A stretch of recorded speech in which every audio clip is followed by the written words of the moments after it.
Assalamualaikum warahmatullahi wabarakatuh. Teman-teman, hari ini saya mau sharing tentang bagaimana caranya agar lolos seleksi administrasi PPG Prajabatan.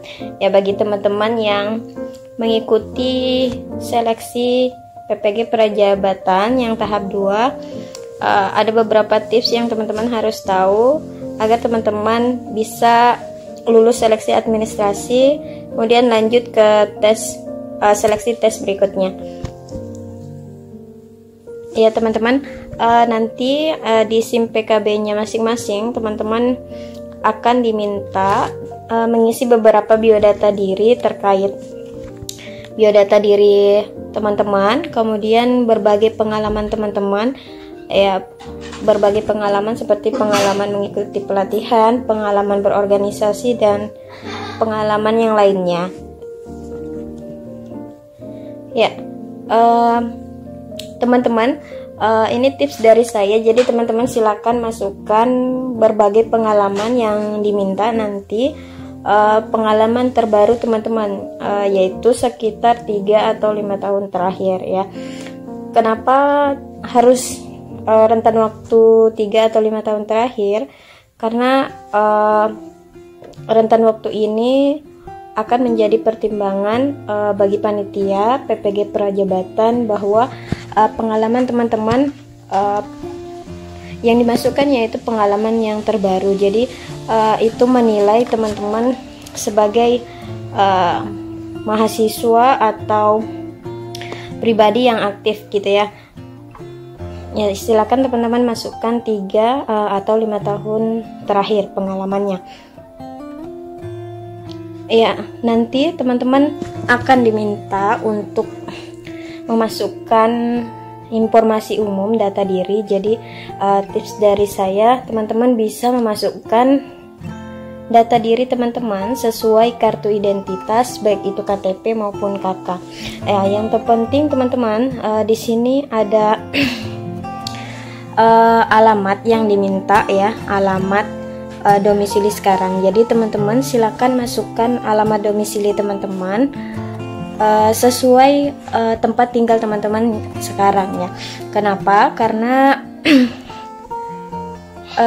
ketika nanti teman-teman lulus, maka LPTK yang akan ditempatkan untuk teman-teman melaksanakan PPG Prajabatan, teman-teman akan ditempatkan di dekat domisili teman-teman ya. Jadi jika teman-teman ada yang KTP-nya yang belum terupdate, berarti teman-teman harus memasukkan alamat domisili yang sesuai tempat tinggal teman-teman sekarang.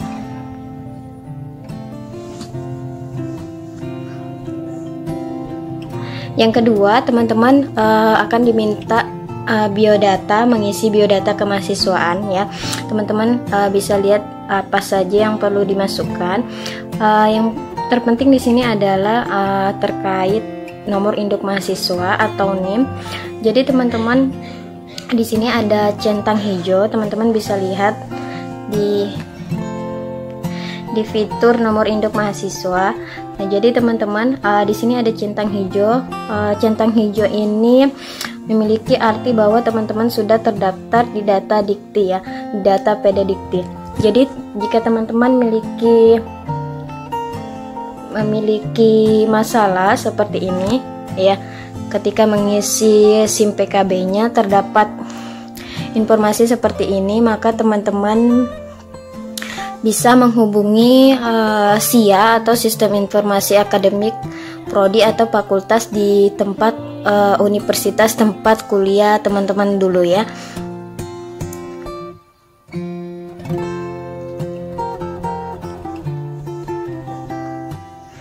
Ya, selanjutnya teman-teman akan diminta untuk mengisi bidang PPG sesuai prodi teman-teman S1 atau D4 ya. Kemudian yang terpenting di sini teman-teman diminta untuk memilih lokasi tes substantif sesuai provinsi domisili. Jadi silakan teman-teman masukkan provinsi teman-teman, domisili teman-teman, karena itu akan menjadi lokasi tes ya, lokasi tes untuk seleksi tahap kedua nanti.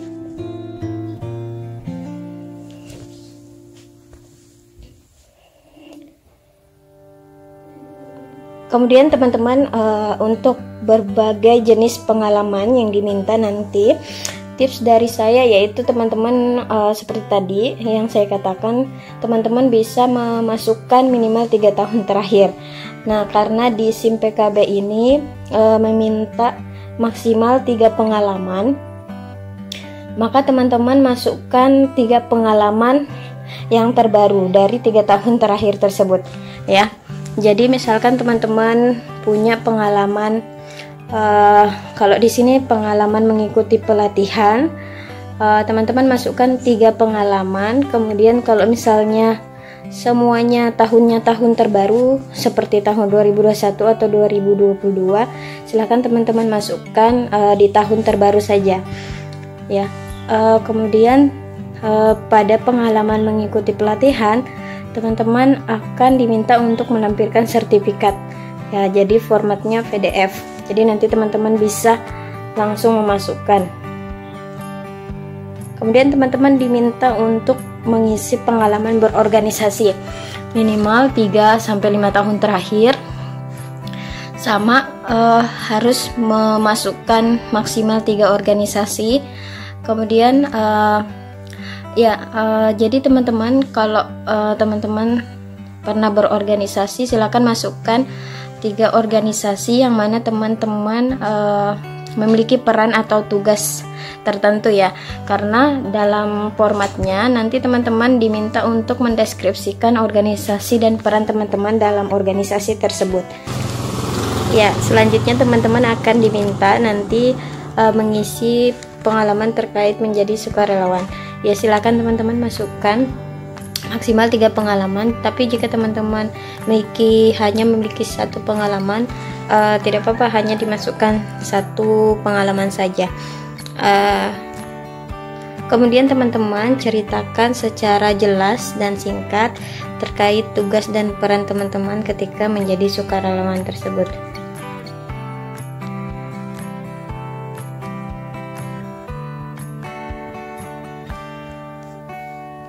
Nah, yang terakhir teman-teman, silakan isi pengalaman melatih atau mengembangkan orang lain. Kemudian teman-teman ceritakan dengan jelas dan singkat terkait proses pengembangan, kemudian kesulitan dan dampaknya ketika teman-teman mengembangkan atau melatih skill orang lain.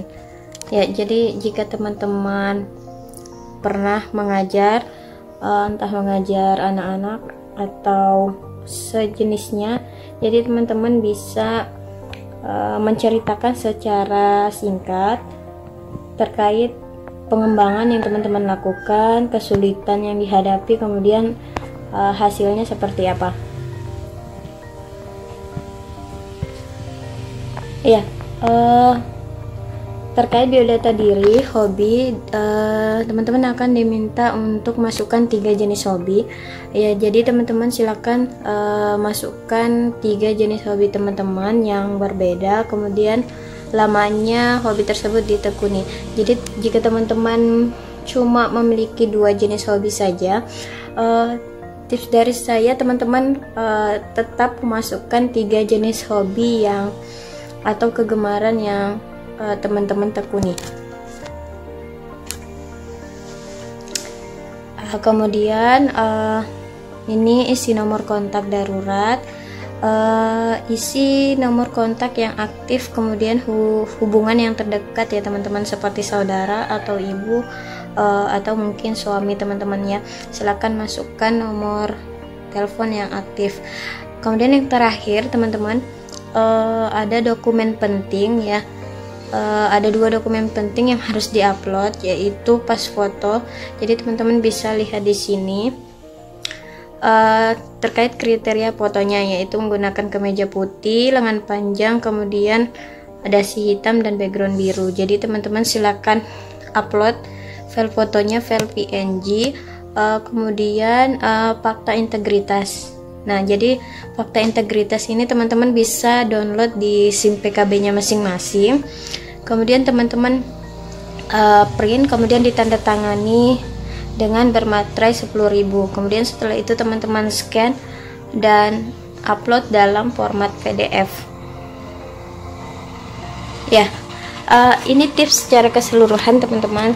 Dalam tips mengisi SIM PKB PPG, teman-teman bisa mengusahakan mengisi data diri dengan benar sesuai identitas.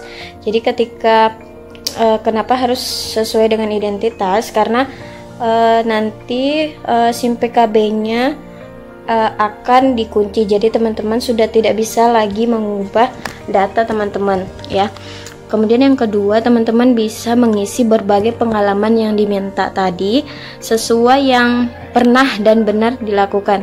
Ya, jadi yang memang pernah dan benar dilakukan teman-teman, karena pengalaman tersebut akan ditanya ketika seleksi wawancara nanti. Jadi pada saat seleksi wawancara teman-teman akan ditanyakan kembali terkait apa-apa yang teman-teman masukkan pada form SIM PKB-nya teman-teman.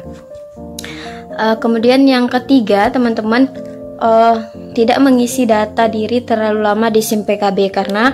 Kenapa? Karena sesi login akan habis dalam waktu tertentu. Jadi teman-teman nanti juga akan diminta mengisi esai.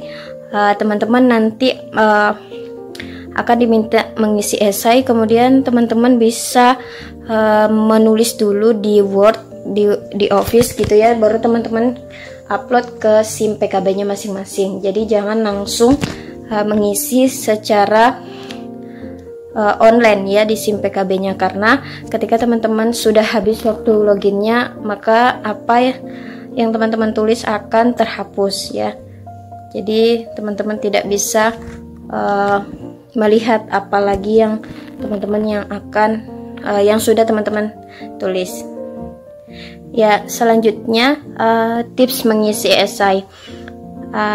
Kita bahas tips mengisi esai di video selanjutnya ya.